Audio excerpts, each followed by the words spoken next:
ओम शांति। 13 मार्च 2025। बाबा के महावाक्य। मीठे बच्चे, पद का आधार है पढ़ाई। जो पुराने भक्त होंगे वह अच्छा पढ़ेंगे और पद भी अच्छा पाएंगे। प्रश्न। जो बाप की याद में रहते हैं उनकी निशानी क्या होगी?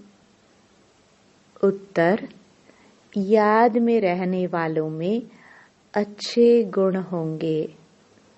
वह पवित्र होते जाएंगे। रॉयल्टी आती जाएगी। आपस में मीठा क्षीर खंड होकर रहेंगे। दूसरों को न देख स्वयं को देखेंगे। उनकी बुद्धि में रहता जो करेगा वह पाएगा। ओम शांति। बच्चों को समझाया गया है कि यह भारत का जो आदि सनातन देवी देवता धर्म है उसका शास्त्र है गीता। यह गीता किसने गाई यह कोई नहीं जानते। यह ज्ञान की बातें है। बाकी यह होली आदि कोई अपना त्योहार है नहीं। ये सब है भक्ति मार्ग के त्योहार। त्योहार है तो सिर्फ एक त्रिमूर्ति शिव जयंती। बस सिर्फ शिव जयंती कभी भी नहीं कहना चाहिए। त्रिमूर्ति अक्षर न डालने से मनुष्य समझेंगे नहीं। जैसे त्रिमूर्ति का चित्र है, नीचे लिखत हो कि दैवी स्वराज्य आपका जन्म सिद्ध अधिकार है। शिव भगवान बाप भी है ना, जरूर आते हैं, आकर स्वर्ग का मालिक बनाते हैं। स्वर्ग के मालिक बने ही हैं राजयोग सीखने से। अंदर चित्रों में तो बहुत ज्ञान है। चित्र ऐसे बनाने हैं जो मनुष्य देखने से वंडर खाए। वह भी जिन्होंने बहुत भक्ति की होगी वही बहुत अच्छी रीति ज्ञान उठाएंगे। कम भक्ति करने वाले ज्ञान भी कम उठाएंगे तो पद भी कम पाएंगे। दास दासियों में भी नंबरवार होते हैं ना। सारा मदार है पढ़ाई पर। तुम्हारे में बहुत थोड़े हैं जो अच्छी रीति युक्ति से बात कर सकते हैं। अच्छे बच्चों की एक्टिविटी भी अच्छी होगी।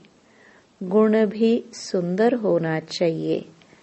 जितना बाप की याद में रहेंगे तो पवित्र होते जाएंगे और रॉयल्टी भी आती जाएगी। कहाँ कहाँ तो शूद्रों की चलन बड़ी अच्छी होती है और यहाँ ब्राह्मण बच्चों की चलन ऐसी है बात मत पूछो। इसलिए वे लोग भी कहते हैं क्या इनको ईश्वर पढ़ाते हैं? तो बच्चों की ऐसी चलन नहीं होनी चाहिए। बहुत मीठा क्षीर खंड होना चाहिए। जो करेंगे सो पाएंगे, नहीं करेंगे तो नहीं पाएंगे। बाप तो अच्छी रीति समझाते रहते हैं। पहले पहले तो बेहद के बाप का परिचय देते रहो। त्रिमूर्ति का चित्र तो बड़ा अच्छा है। स्वर्ग और नरक भी दोनों तरफ है। गोले में भी क्लियर है। कोई भी धर्म वाले को इस गोले पर व झाड़ पर तुम समझा सकते हो। इस हिसाब से तुम स्वर्ग नई दुनिया में तो आ नहीं सकेंगे। जो सबसे ऊंच धर्म था, सबसे साहूकार थे, वही सबसे गरीब बने हैं। जो सबसे पहले पहले थे, संख्या भी उनकी जास्ती होनी चाहिए। परंतु हिंदू लोग बहुत और धर्मों में कन्वर्ट हो गए हैं। अपने धर्म को न जानने कारण और धर्मों में चले गए हैं, या तो हिंदू धर्म कह देते हैं, अपने धर्म को भी समझते नहीं हैं। ईश्वर को पुकारते बहुत हैं, शांति देवा, परंतु शांति का अर्थ समझते नहीं है। एक दो को शांति की प्राइज देते रहते हैं। यहाँ तुम विश्व में शांति स्थापन करने के निमित्त बने हुए बच्चों को बाप विश्व की राजाई प्राइज में देते हैं। यह इनाम भी नंबरवार पुरुषार्थ अनुसार मिलता है। देने वाला है भगवान बाप। इनाम कितना बड़ा है, सूर्यवंशी विश्व की राजाई। अभी तुम बच्चों की बुद्धि में सारे वर्ल्ड की हिस्ट्री, ज्योग्राफी, वर्ण आदि सब हैं। विश्व की राजाई लेनी है तो कुछ मेहनत भी करनी है। पॉइंट तो बहुत सहज है। टीचर जो काम देते हैं वह करके दिखाना चाहिए, तो बाबा देखे कि किसमें पूरा ज्ञान है। कई बच्चे तो मुरली पर भी ध्यान नहीं देते हैं, रेगुलर मुरली पढ़ते नहीं। जो मुरली नहीं पढ़ते वह क्या किसका कल्याण करते होंगे। बहुत बच्चे हैं जो कुछ भी कल्याण नहीं करते, ना अपना ना औरों का करते हैं। इसलिए घोड़े सवार प्यादे कहा जाता है। कोई थोड़े महारथी हैं, खुद भी समझ सकते हैं कौन कौन महारथी हैं।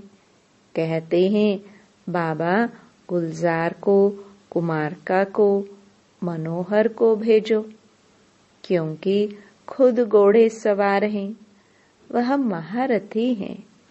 बाप तो सब बच्चों को अच्छी रीति जान सकते हैं। कोई पर ग्रहचारी भी बैठती है ना। कभी अच्छे अच्छे बच्चों को भी माया के तूफान आने से बेताले बन जाते हैं। ज्ञान तरफ अटेंशन ही नहीं जाता है। बाबा को हर एक की सर्विस से मालूम तो पड़ता है ना। सर्विस करने वाले अपना पूरा समाचार बाबा को देते रहेंगे। तुम बच्चे जानते हो गीता का भगवान हमको विश्व का मालिक बना रहे हैं। बहुत हैं जो वह गीता भी कंठ कर लेते हैं, हजारों रुपया कमाते हैं। तुम हो ब्राह्मण संप्रदाय, जो फिर दैवी संप्रदाय बनते हो। ईश्वर की औलाद भी सभी अपने को कहते हैं, फिर कह देते हम सब ईश्वर हैं। जिसको जो आता है वह बोलते रहते हैं। भक्ति मार्ग में मनुष्यों की हालत कैसी हो गई है। यह दुनिया ही आयरन एज्ड पतित है।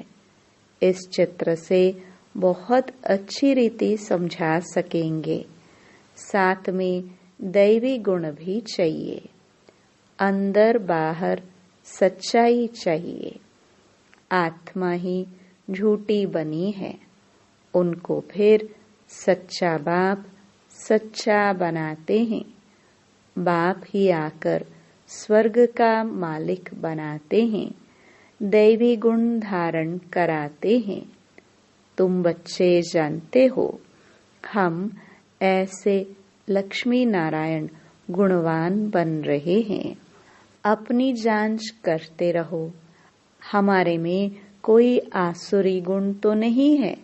चलते चलते माया का थप्पड़ ऐसा लगता है जो ढेर हो गिर पड़ते हैं। तुम्हारे लिए यह ज्ञान और विज्ञान ही होली धुरिया है। वे लोग भी होली और धुरिया मनाते हैं, लेकिन उसका अर्थ क्या है यह भी कोई नहीं जानते। वास्तव में यह ज्ञान और विज्ञान है जिससे तुम अपने को बहुत ऊंच बनाते हो। वह तो क्या क्या करते हैं, धूल डालते हैं, क्योंकि यह है रौरव नरक। नई दुनिया की स्थापना और पुरानी दुनिया के विनाश का कर्तव्य चल रहा है। तुम ईश्वरीय संतान को भी माया एकदम गुस्सा ऐसा लगा देती है जो जोर से दुबन में गिर पड़ते हैं। फिर उससे निकलना बड़ा मुश्किल होता है। इसमें फिर आशीर्वाद आदि की कोई बात नहीं रहती। फिर इस तरफ मुश्किल चढ़ सकते हैं, इसलिए बड़ी खबरदारी चाहिए। माया के वार से बचने के लिए कभी देह अभिमान में मत फंसो। सदा खबरदार, सब भाई बहन हैं। बाबा ने जो सिखाया है वही बहनें सिखाती हैं।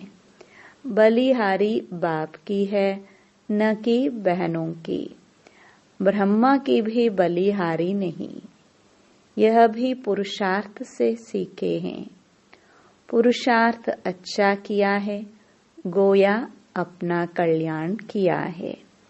हमको भी सिखलाते हैं तो हम अपना कल्याण करें। आज होली है, अब होली का ज्ञान भी सुनाते रहते हैं। ज्ञान और विज्ञान, पढ़ाई को नॉलेज कहा जाता है। विज्ञान क्या चीज है किसको भी पता नहीं है। विज्ञान है ज्ञान से भी परे। ज्ञान तुमको यहाँ मिलता है जिससे तुम प्रारब्ध पाते हो। बाकी वह है शांति धाम। यहाँ पाठ बजाए थक जाते हैं तो फिर शांति में जाना चाहते हैं। अभी तुम्हारी बुद्धि में यह चक्र का ज्ञान है। अभी हम स्वर्ग में जाएंगे, फिर 84 जन्म लेते नरक में आएंगे। फिर वही हालत होगी। यह चलता ही रहेगा। इनसे कोई छूट नहीं सकते। कोई कहते हैं यह ड्रामा बना ही क्यों? अरे यह तो नई दुनिया और पुरानी दुनिया का खेल है। अनादि बना हुआ है। झाड़ पर समझाना बहुत अच्छा है। सबसे पहली मुख्य बात है बाप को याद करो तो पावन बन जाएंगे।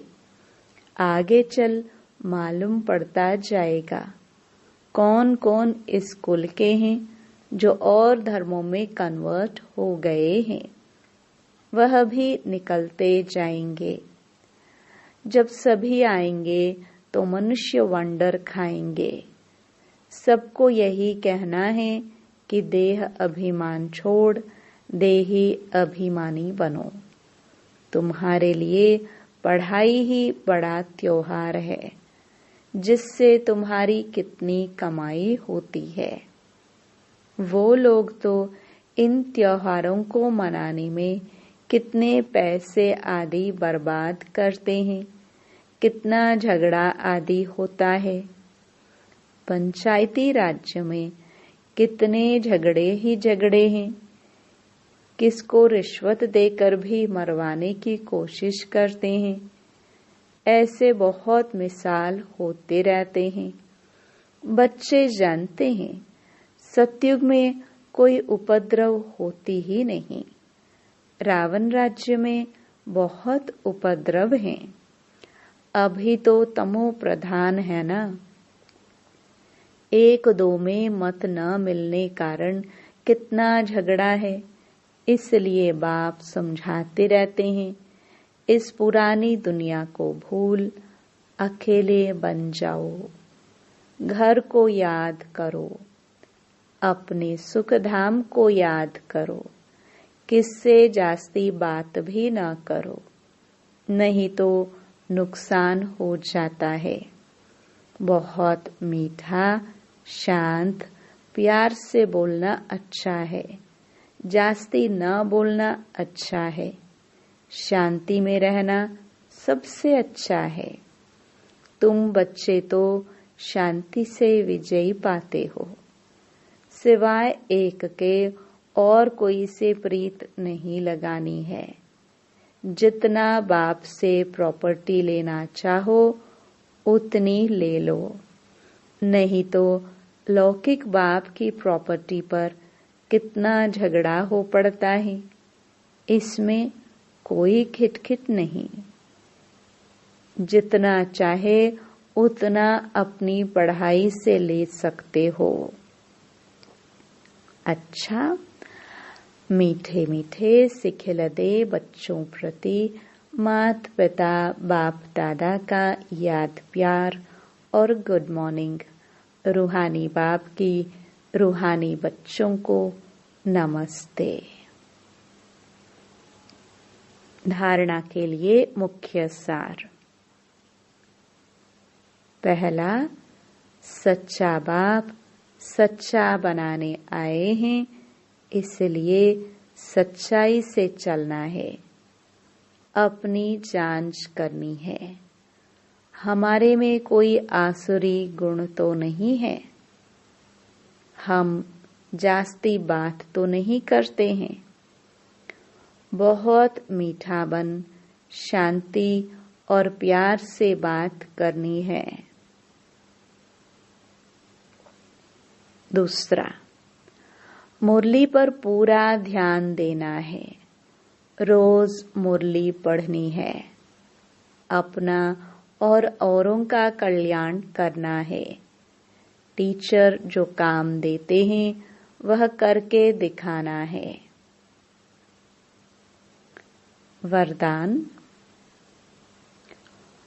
होली शब्द के अर्थ को जीवन में लाकर पुरुषार्थ की स्पीड को तेज करने वाले तीव्र पुरुषार्थी भव। होली अर्थात जो बात हो गई, बीत गई, उसको बिल्कुल खत्म कर देना। बीती को बीती कर आगे बढ़ना, यही है होली मनाना। बीती हुई बात ऐसे महसूस हो जैसे बहुत पुरानी कोई जन्म की बात है। जब ऐसी स्थिति हो जाती है तब पुरुषार्थ की स्पीड तेज होती है।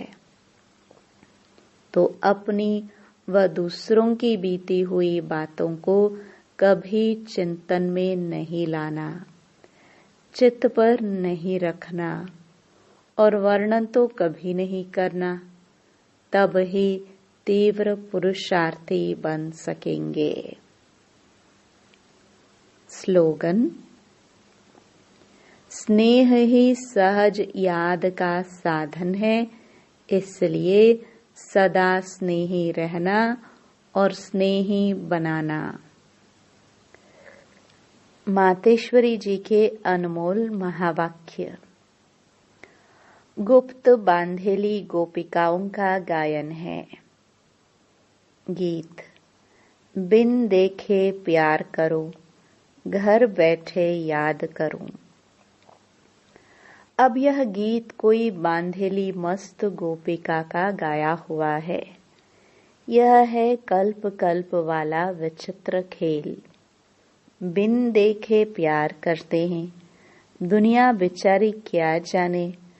कल्प पहले वाला पाठ हूबहू रिपीट हो रहा है। भल उस गोपी ने घर बार नहीं छोड़ा है, परंतु याद में कर्म बंधन चुकतू कर रही हैं। तो यह कितनी खुशी में झूम झूम कर मस्ती में गा रही है। तो वास्तव में घर छोड़ने की बात नहीं है। घर बैठे बिन देखे उस सुख में रह सर्विस करनी है। कौन सी सेवा करनी है? पवित्र बन पवित्र बनाने की। तुमको तीसरा नेत्र अब मिला है। आदि से लेकर अंत तक बीज और झाड़ का राज तुम्हारी नजरों में है। तो बलिहारी इस जीवन की है। इस नॉलेज द्वारा 21 जन्मों के लिए सौभाग्य बना रहे हैं। इसमें अगर कुछ भी लोक लाज विकारी कुल की मर्यादा है तो वो सर्विस नहीं कर सकेंगे। यह है अपनी कमाई। बहुतों को विचार आता है कि यह ब्रह्मा कुमारियां घर फिटाने आई हैं, परंतु इसमें घर फिटाने की बात नहीं है। घर बैठे पवित्र रहना है और सर्विस करनी है। इसमें कोई कठिनाई नहीं है। पवित्र बनेंगे तब पवित्र दुनिया में चलने के अधिकारी बनेंगे। बाकी जो नहीं चलने वाले हैं वह तो कल्प पहले वाली शत्रुता का पाठ बजाएंगे। इसमें कोई का दोष नहीं है। जैसे हम परमात्मा के कार्य को जानते हैं, वैसे ड्रामा के अंदर हर एक के पाठ को जान चुके हैं, तो इसमें घृणा नहीं आ सकती। ऐसी तीव्र पुरुषार्थी गोपियां रेस कर विजय माला में भी आ सकती हैं। अच्छा, ओम शांति। अव्यक्त इशारे सत्यता और सभ्यता रूपी कल्चर को अपनाओ। जो भी ज्ञान की गुह्य बातें हैं उसको स्पष्ट करने की विधि आपके पास बहुत अच्छी है और स्पष्टीकरण है। एक एक पॉइंट को लॉजिकल स्पष्ट कर सकते हो। अपनी अथॉरिटी वाले हो। कोई मनोमय व कल्पना की बातें तो हैं नहीं, यथार्थ हैं। अनुभव है। अनुभव की अथॉरिटी, नॉलेज की अथॉरिटी, सत्यता की अथॉरिटी। कितनी अथॉरिटीज हैं? तो अथॉरिटी और स्नेह दोनों को साथ साथ कार्य में लगाओ। ओम शांति।